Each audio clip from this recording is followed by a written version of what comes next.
What is up? Coming to you live from the Cat House in Montebello, California. It's Dre's Geek Philosophy Podcast, the Knocking Everything Over edition, the Monday edition, the latest we have ever started the live broadcast edition. Hey, how's it going, everybody? It is, normally we start at 8 p.m. Pacific time, but here we are officially at 8:30 Pacific time. Woo! Hi, it's episode 170. You know what? Today is probably the closest I've ever come to calling it and saying, nope, no episode. Honestly, this was like, it wasn't even the showing up half an hour late. It was like 2 hours ago. I was so exhausted at work. I was like, you know what? No, it might not happen tonight. Because I feel like I've started off every episode for the last 4 episodes. People are ordering too many games. We broke a record again today. Over 8,000 orders on Amazon. 8,000. I was pulling games. Normally when we pull games in the morning, it only takes like 2 hours. I was pulling games till 4 p.m. From like 11 to 4 p.m. It was nuts. I'm dog tired. I was there till 7:30. So I sorted out so many PS4 games. My thumbs are going to fall off. I have managed to put together a format for today. I think my beautiful wife sent me, she sent me photos of our beautiful little tiger, our little tiger boy, and in his little tiger voice is asking, Dada, what are you talking about in the show today? And I was like, I got to figure out a format at some point in between all this madness. And his little photos really helped carry me forward, even though it was real early in the day. But seeing photos of my little boy holding his head up, being all cute and stuff. My wife didn't know, but she was saved me, even though it was still very early in the day. I think she sent those to me around noon or 1, because I work from 11 to 7. I work the mid shift in the world. And man, today, my legs want to fall off. I haven't even checked my little health app to see how many miles I walked today. I walked a lot. I can feel it in my feet. But we do have a format today. As usual, a lot of crazy stuff happens in the nerd world the day after, usually on Tuesdays, which is right after when we record these shows. So, first on the agenda, I'm going to go chronological here. As you know, I know a lot of you are not, but I am a big wrestling fan. The WWE, Last Tuesday, apparently there was a giant mass firing. They fired like 40 employees. I think they fired a lot of office people too, but a lot of the on-air talent is, as it is, I mean, it's affecting, this whole coronavirus thing is affecting everything, and it has reached the doorstep of the WWE, and they let go of a bunch of people. And the irony is, like last year, they were, because they got their huge $1 billion deal with Fox. Fox is paying them $200 million a year to broadcast WWE SmackDown, and then USA is paying them $800 million a year. $800 million over 4 years. So they're hauling in all this money. They're experiencing revenue unlike before. But nevertheless, they fired a bunch of people. So because of all this money, I cut myself off right there. The flying solo is hard. I don't have someone to talk while I collect my thoughts. What happened was that they were signing a bunch of people. They're giving them people. They're literally paying people to not work because they didn't want them to go to the competition, the All Elite Wrestling or whatever. So there's people getting these $500,000 contracts over the course of multiple years. Like, all right, we're just going to pay you to sit at home. And I guess the business people up top, like, hey, they're not making any money that they normally do. Like they're still getting all their TV money. They managed to bribe their way into being able to continue broadcasting. I don't know if the connection is there, but where the governor of Florida announced that, professional wrestling is an essential business, so we're going to allow WWE to keep producing their product out of their warehouse, performance center over in Orlando.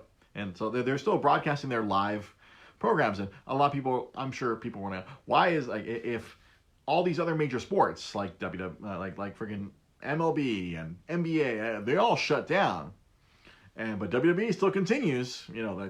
I think there's more than 10 people in their performance center at any time. I mean, they gotta produce all this television. It turns out the contracts that they signed with Fox, I don't know if it's the same with the USA, but they're only allowed to do 3 taped episodes a year, where the rest of the year they have to produce live product. That's why they're paying all this money, because live, it's live entertainment. They get 52 live, or well, realistically, I guess in their contract they're required to do 49 weeks of live programming on Fox and 49 weeks of live programming on USA. Those 3 weeks, they usually use those during Christmas, or other like holidays, or when they go off on a long international tour. They kind of space out those 3 episodes where they can throw stuff up on tape.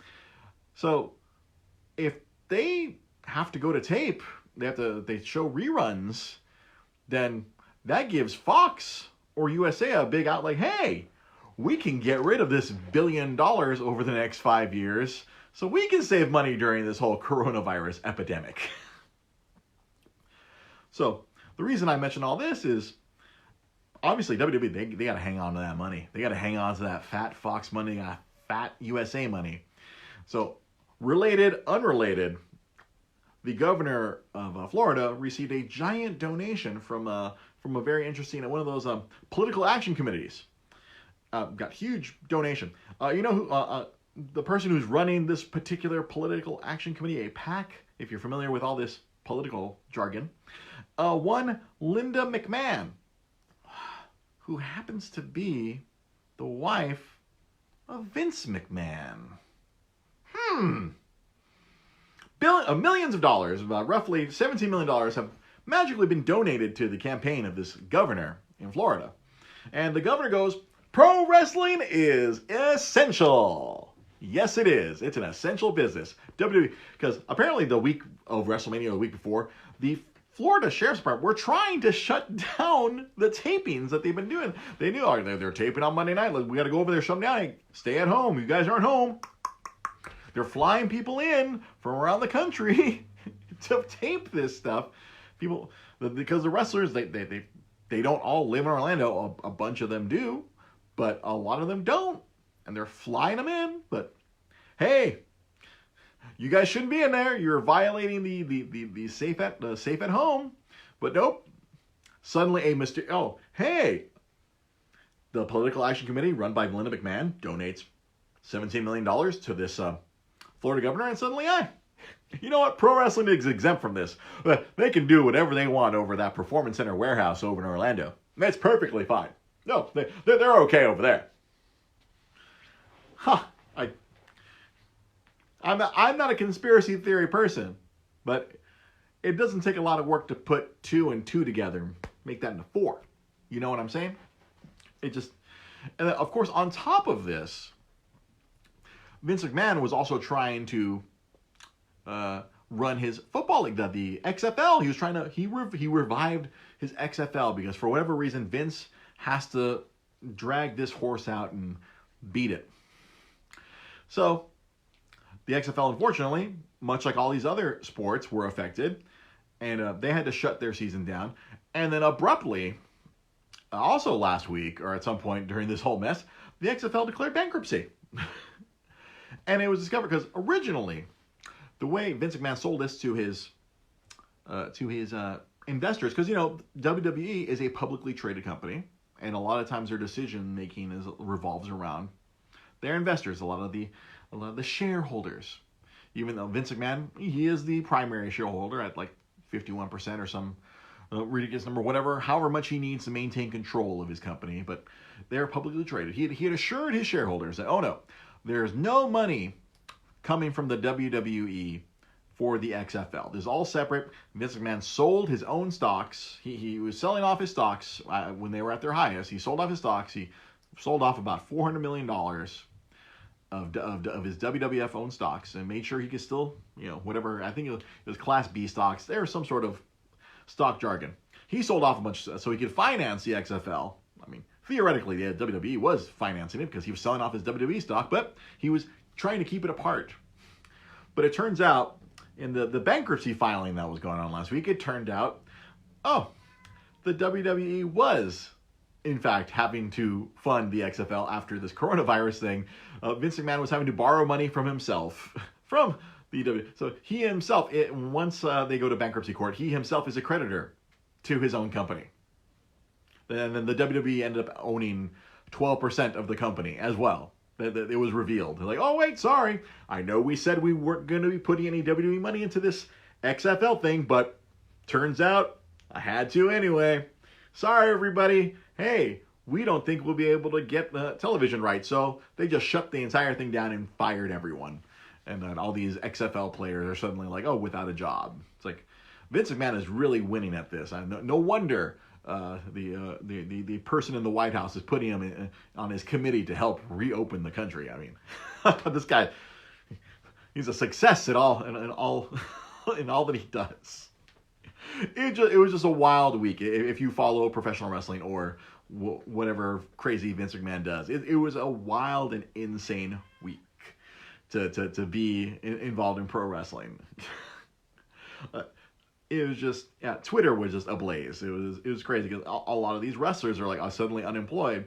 And what really sucks is, theoretically, WWE, they're not going broke. Like I said, they're getting paid a shitload of money and they're throwing that money around to make sure they can keep that money. They could have kept all these wrestlers on board. They signed them to these guaranteed contracts, which apparently can be declared null and void because I guess a lot of these wrestlers don't have lawyers to look over these contracts. I guess the contracts are very one-sided. If the wrestler wants to quit, oh no, you can't leave. You have to honor the contract. But suddenly, hey, we need to free up $17 million to bribe a Florida man. Hey, all of you who just signed contract last year, fired. Oh no, or released. We wish you the best on your future endeavors. They all got future endeavor. That's the funny term within the wrestling business. Whenever you get fired, you were not fired. You were wished the best on your future endeavors, or you were future endeavored. That would be the verbing of that phrase. But what sucks is like I said, they probably could afford to keep these people on because letting them go, they can't work anywhere. It's not like, all right, normally if they had let these people go, they can go to one of the competing organizations, whether it's an AEW or an Impact Wrestling, or go to New Japan Pro Wrestling or wherever. That no one's operating right now. And all these other companies, I mean, the only one who's still paying their wrestlers is Ring of Honor because they're owned by some evil right-wing media corporation that just uses them as a tax break. But even though they're a crazy evil corporation, they're still paying all the wrestlers because it's such a small piece of their giant conglomerate. I forgot, it's a Sinclair Broadcasting. That's it. Their pro wrestling is a write-off. They use it as filler programming on their crazy little stadium stations or whatever. Or they're the ones who bought all the Fox Sports stations off of Disney when that whole merger thing went down. So they're still paying their wrestlers, but they're obviously not going to hire anyone right now because there's no shows to be run. That's like the crappy part. That's why a lot of wrestlers on Twitter are very unhappy. And yes, Jai Polidor, as a part of these wonderful contracts that they signed, not only were they let go, but they also have a non-compete clause. I guess the positive of this non-compete clause is that WWE is forced to pay them. Like they can't work anywhere competitively for 90 days. WWE pays them whatever the minimum payment they would get because the payment structure there is totally crazy. It's insane how it works. If you show up to work and you win, you get more money than the person who loses. But wait, if it's predetermined, that means you're deciding who gets more money, who doesn't get more money. It's no wonder a lot of wrestlers want to unionize, but then they're not allowed under the fist of Vince McMahon.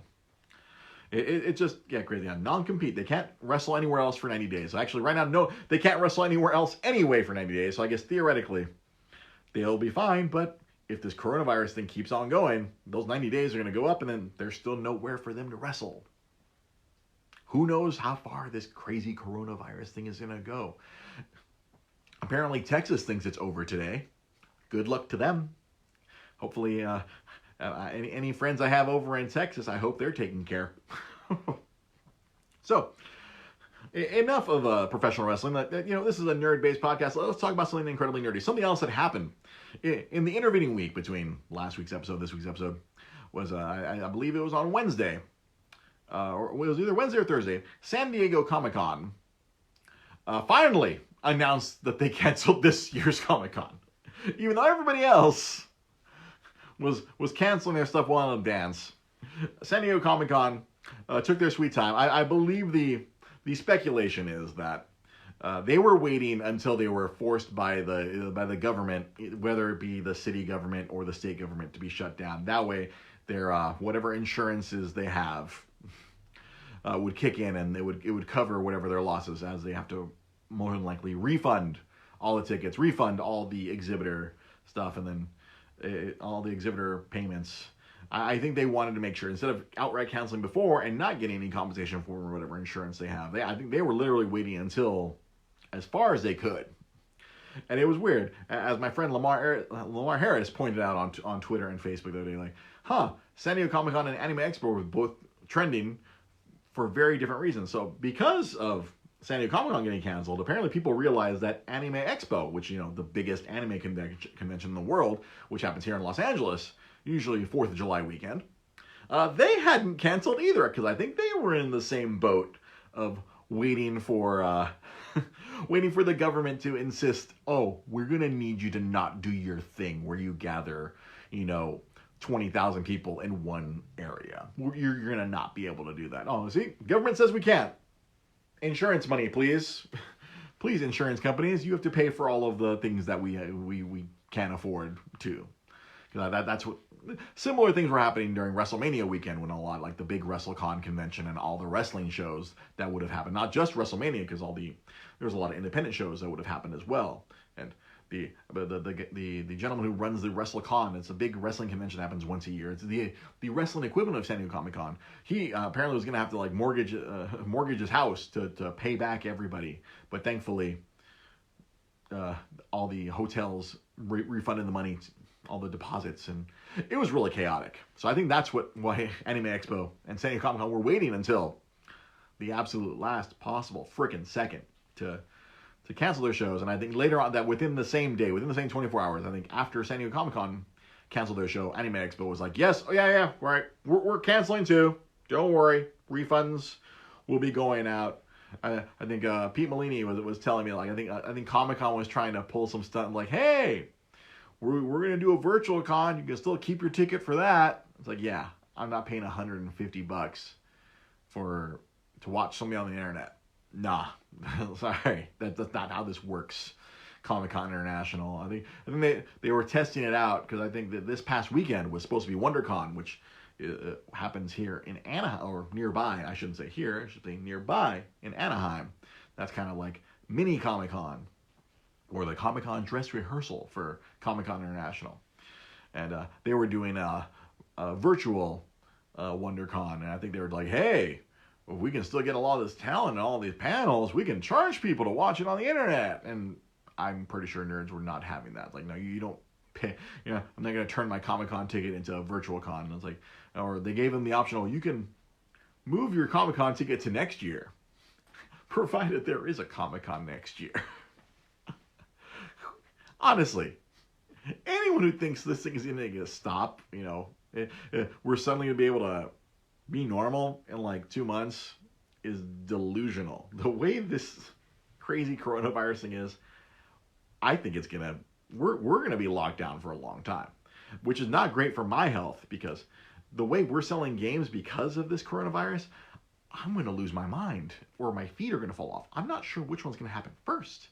It just keeps escalating for us at work, because apparently Amazon's just shifting all their orders to us.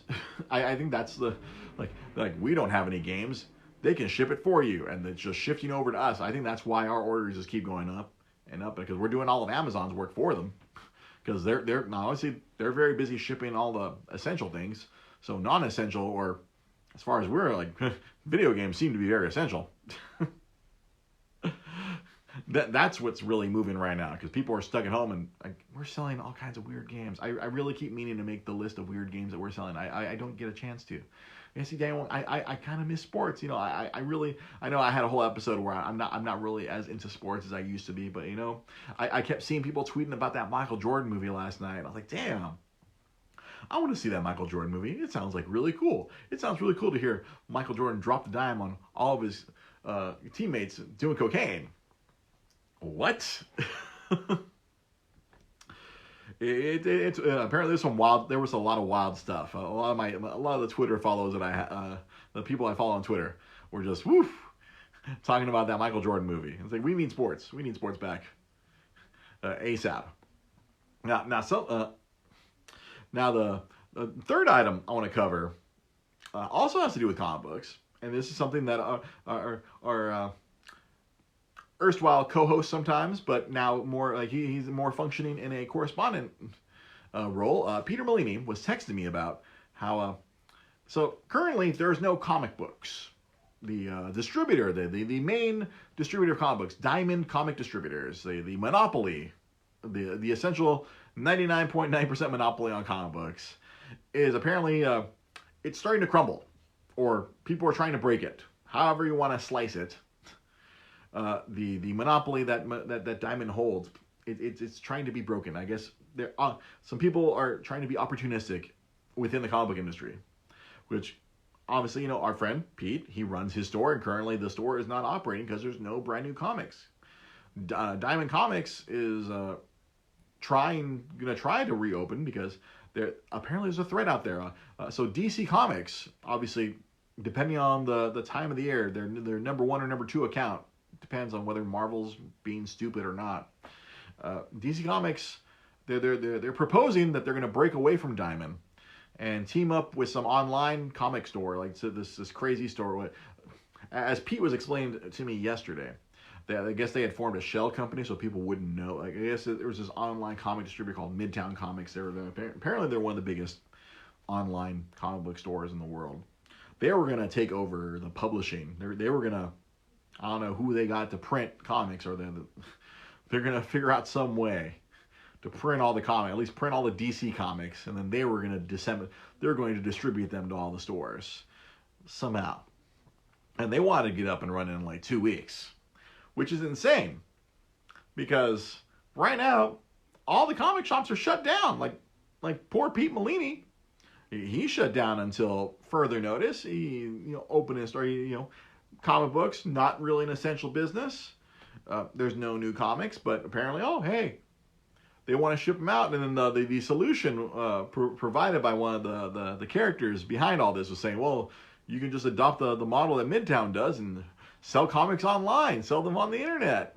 And it's like, wait, that's not how a lot of comic shops work.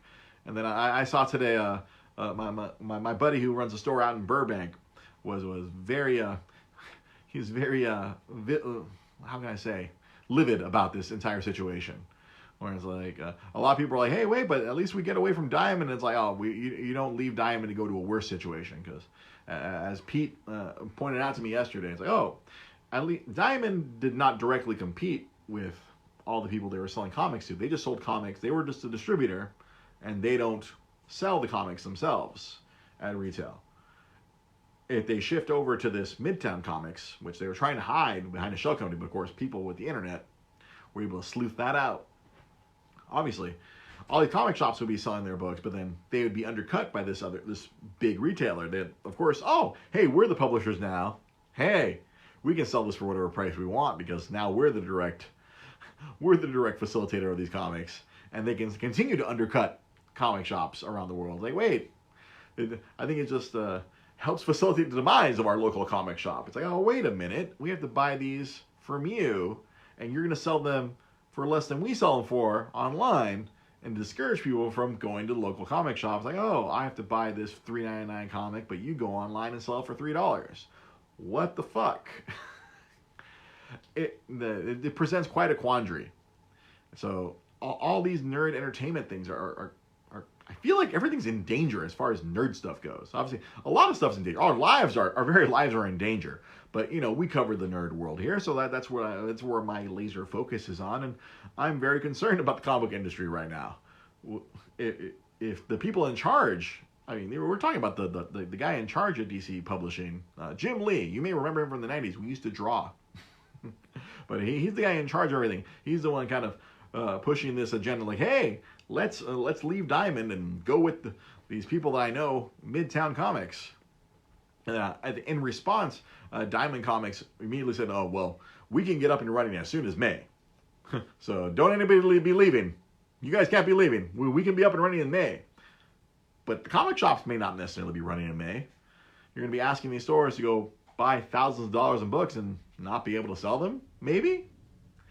It just seems very chaotic. And I feel like a lot of hardworking guys like Pete Millennium, my buddy Paul Grimshaw in Burbank, are getting in danger. And then, nerds, how are you supposed to get your books if suddenly the industry is just shut down? It's chaotic right now.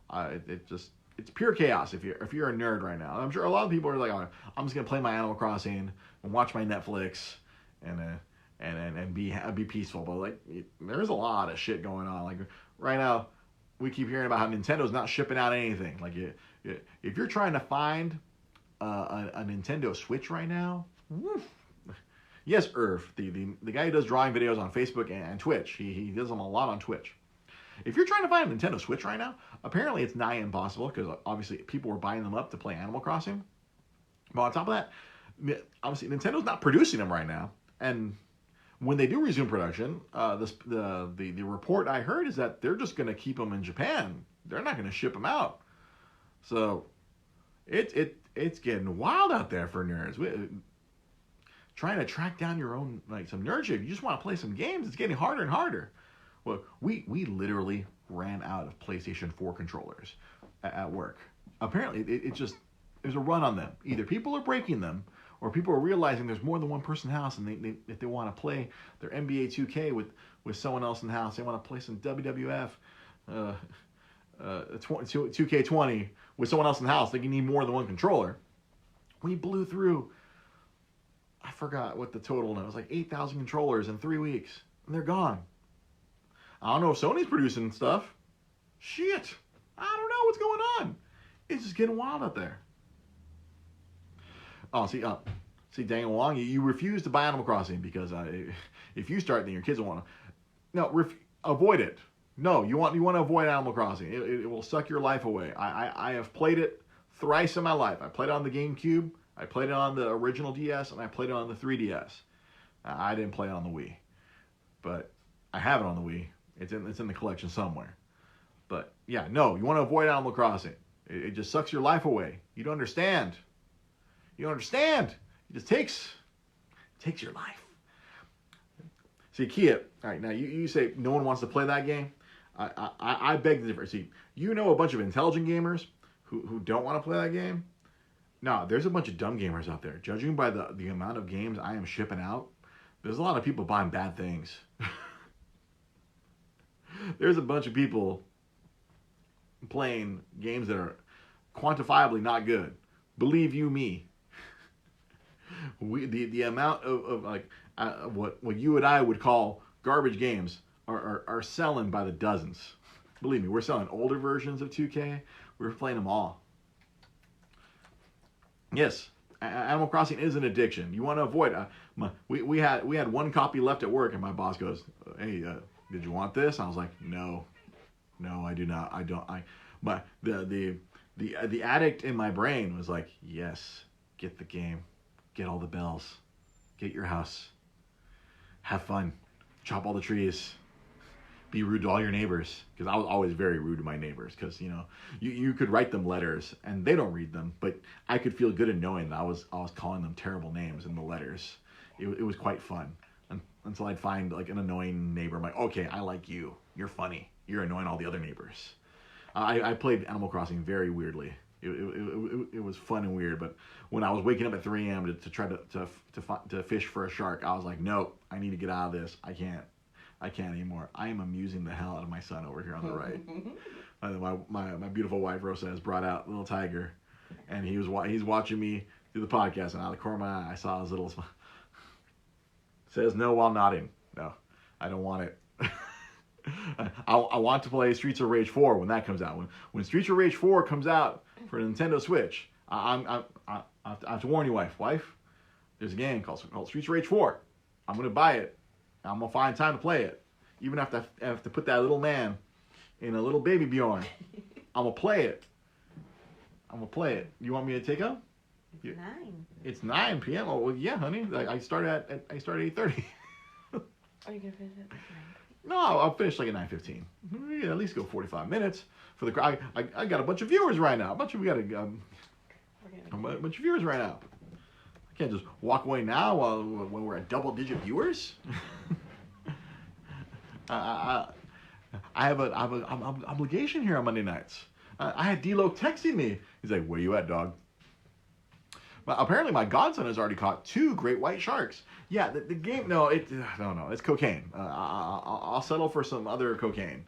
I'll settle for, especially after I found out that Streets of Rage 4 apparently you can unlock the original like Streets of Rage 2 sprites, because when I got my Genesis, it came with Streets of Rage 2, and I played the daylights out of it. I played the daylights out of Streets of Rage 2. I love that game.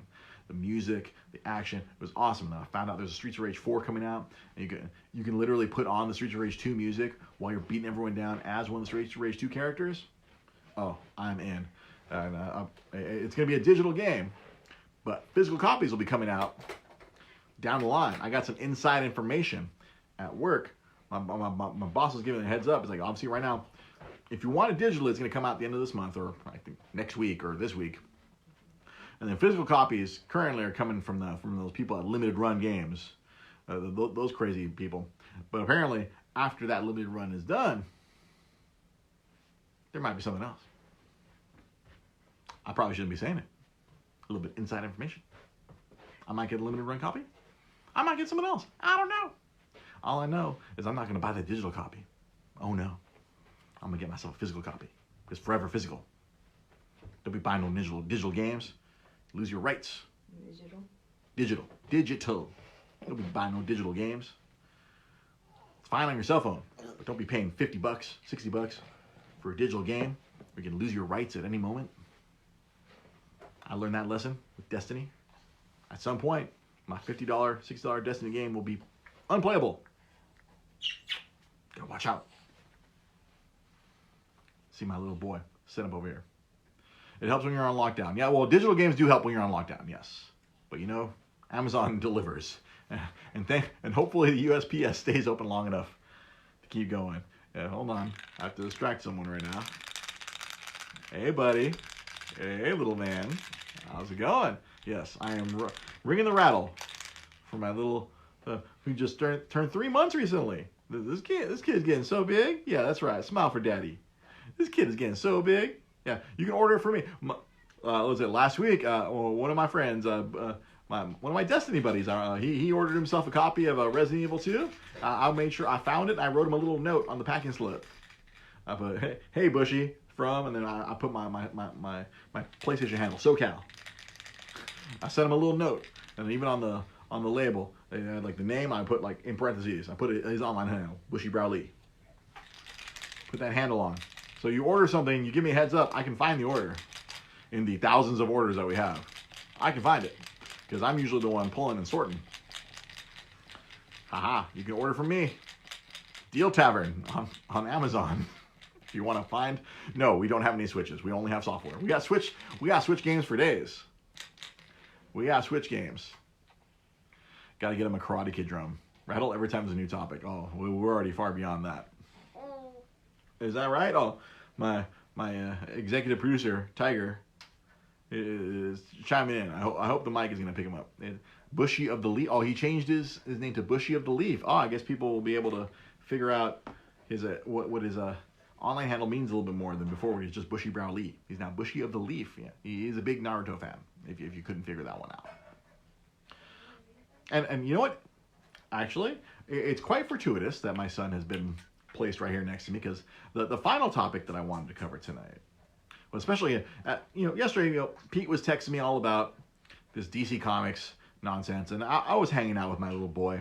But me and him, I had him sitting in front of me, and he was looking at me, and I like to talk to him. you can't just goo goo gaga him. I use the full English language. I fire it at him that way.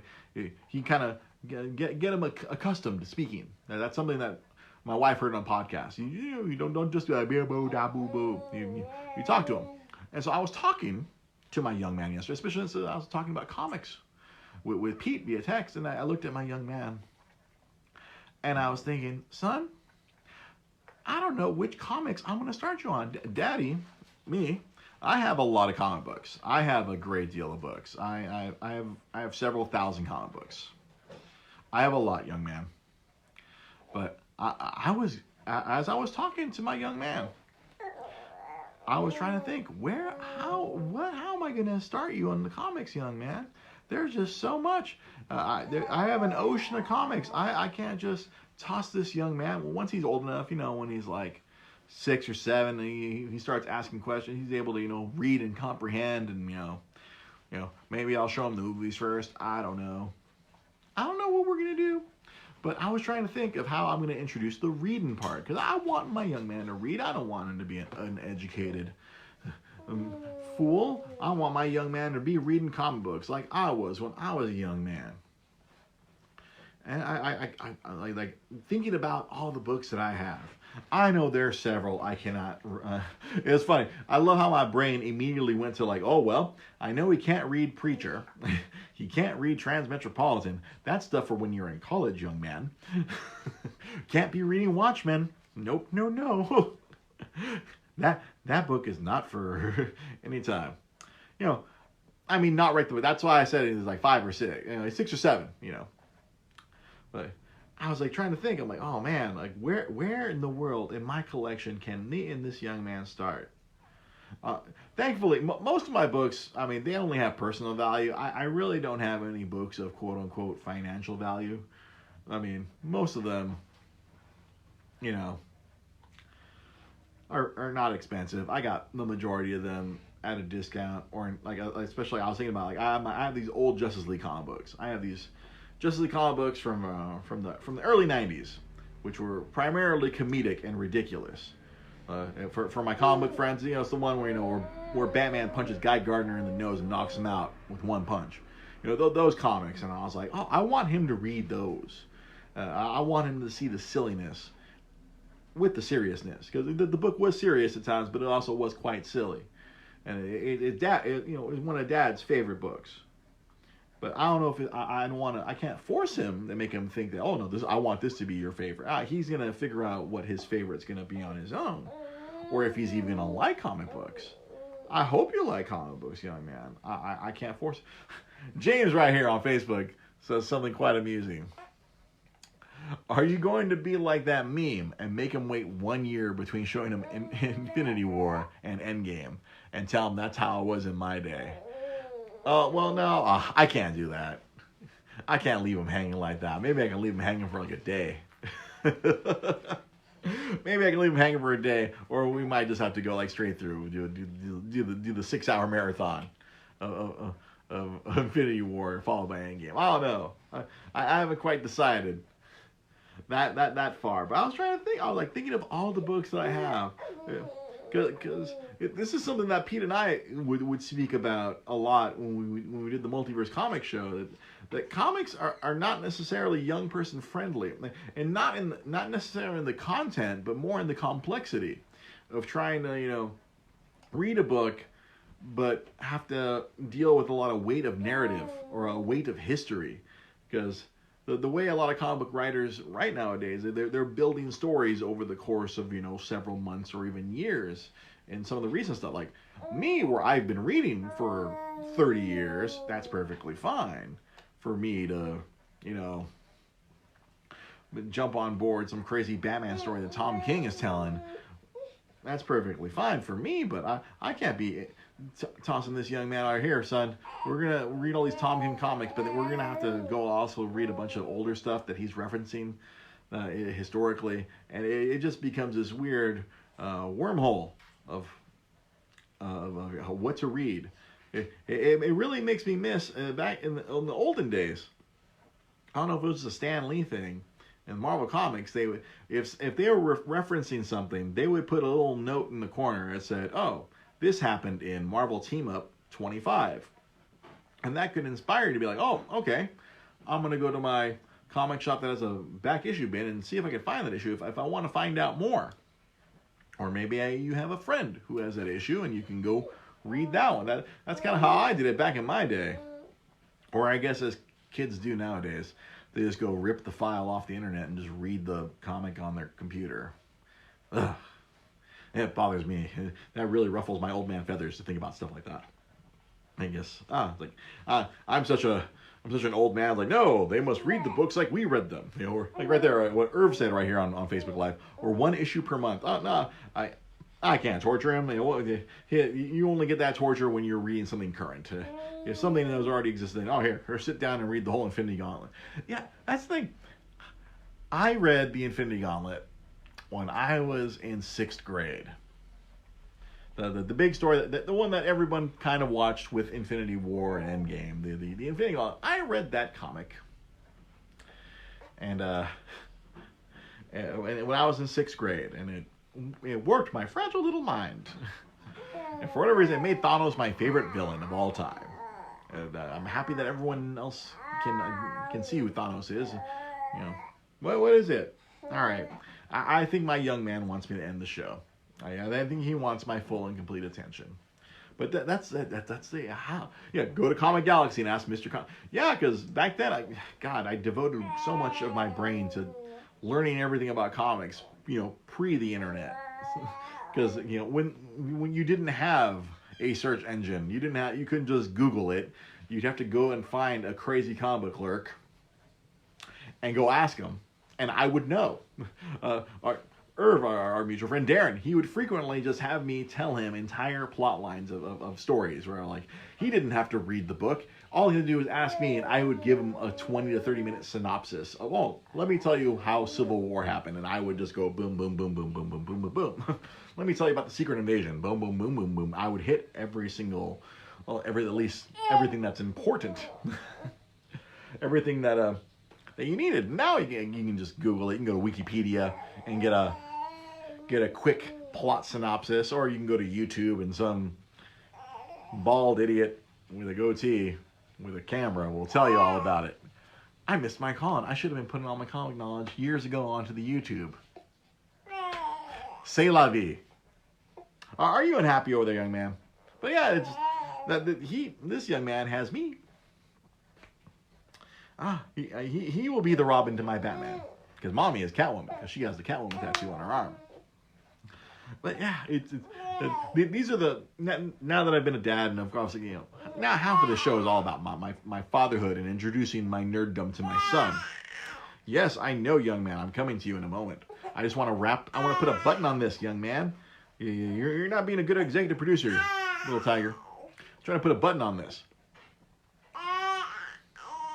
It's meow. Yeah, my little tiger is meowing. Yes, yes, Mama Cat. Your mom is commenting on the show right now. I'm coming to you, young man. Yeah, it's the quandaries of a nerd father. I'm obviously, Daniel, you've been going through this with your little ones, I'm sure, trying to figure out. I don't know if you have a store of magic cards that you will someday unleash upon your young ladies and go, hey, this is a game that Daddy would play a lot. A little, just like I have a storage unit full of HeroClix where I'm like, all right, young man, we're gonna play this weird dice game with tiny little figurines that look like all the characters from the comic books. Let's go. Good luck. Don't roll double ones. It's damn, they're asking. They're asking about magic. Oh, it might be easier just to show it to them online. Yeah, the kids are gonna be curious. Because I was a very curious young man. I'd have to be curious about nerd stuff when I was visiting friends' houses, or I'd be elsewhere, or like when I was a young man going to Comic Galaxy. I'm gonna hide my stash in the bed. I have to keep my stash in a storage unit away from this young man. When he's 2 to 3 years old, he's gonna be a whirling dervish of destruction. I'm gonna keep everything in storage until until he is of age to where he can respect the nerd stuff. I mean, I'll bring him a bunch of my toys. That I'm definitely gonna see. I was watching Transformers Beast Wars with my boy over the weekend as well, and I was thinking about how most of my Transformers are opened. I mean, I'm sure there's some that have value, but yeah, I think I'm gonna get more value out of letting my son play with them rather than whatever monetary value I'd get from the internet. It's just the stuff that a nerd dad thinks about. I don't know. Maybe in the olden days it was like, I'm gonna play catch with my son, or we're gonna go play basketball. Or like me, I'm like, oh, we're gonna watch movies. We're gonna play with toys. We're gonna read comic books. But again, as I always say, my overarching fear is that, oh, daddy likes it. Psh, that's not cool. Well, once he reaches that age, like, no, I'm not interested. Oh, dad's really into this? Nah, I'm not into that. But well, when he's really little, we'll see. We'll see where we are. We'll have to cross that bridge when we get there. But I'm looking forward to it. Hopefully being the nerd guide for my young man into this wide world of nerddom, and then he will have the benefit that I did not have of an old wizard of a nerd to show him the way, where like I kind of just figured out my own way. Yeah, if Tiger ends up a jock, honestly, Rosa and I have had that discussion. We don't want him to be a jock. I don't want him, like, one, it's like she definitely doesn't want him to play football, and I agree with that completely. And I was just like, oh, and I need to help him take care of him because I don't want him to have the knee problems that I have. I got some bad knee problems, some bad back problems from playing basketball recklessly for my youth, thinking I was invincible. We were having that discussion just the other day. I was like, oh man, my knees, woosah. Some days my knees are killing, especially with all this walking I'm doing at work. And it's like, oh man, I'm gonna keep away from the blacktop. Son, if you're gonna play basketball, you're only playing on the hard courts. You're not playing on the playground. But then again, I guess if I keep it away from him, he's probably gonna want to do it more. These are the crazy conundrums that go through my head. I was discussing this with my fellow podcaster, video man, Kyle Jackson, the other day via Facebook Messenger. It's like trying to like all these like, oh, he just had his son too, so we're having these nerd discussions like, oh, how do I nerd dad? This is like, cross that bridge when you get there. It's just crazy. You know what else is crazy? If you're not following me on Facebook, if you're not following me on Twitter, if you're not following me on Instagram, it's at DreGP Podcast. Make sure you follow me on all the social media. Now, I have if you check out our profile, all of our links are now in one place. I finally figured this out. I saw this on Instagram. Other people were doing this. It's allofmylinks.com/DreGP Podcast. All of the links, everything you need to find. If you want to find our YouTube, find our Twitter, find our Instagram, find our Twitch page, you can find all of our stuff, our Etsy stores, our all the social media, everything is there. allmylinks.com/DreGP Podcast. You'll find that on any of our profiles. You can find it on my Twitter profile, you can find it on my Instagram profile, you can find it on my Facebook profile. On all those, allmylinks.com. Everything is there to track down everything. Especially check out our YouTube page. My buddy D-Loke has been sitting there. He's been watching the podcast via YouTube and leaving some funny comments. So be sure to check it out. And then, of course, our gaming videos. I'm trying to get those back up. But normally I used to record these gaming videos at work, and I have not been able to. It's just been pure chaos. We'll see. All right, the alarm is going off. It's time for me to sign off. Make sure if you need a mask, Etsy.com/shop/Le Club. It'll be in the description on the YouTube and on the podcast version. We will see you guys next week. Hopefully not half an hour late. Have yourselves a good evening. We'll see you guys next time. Good night.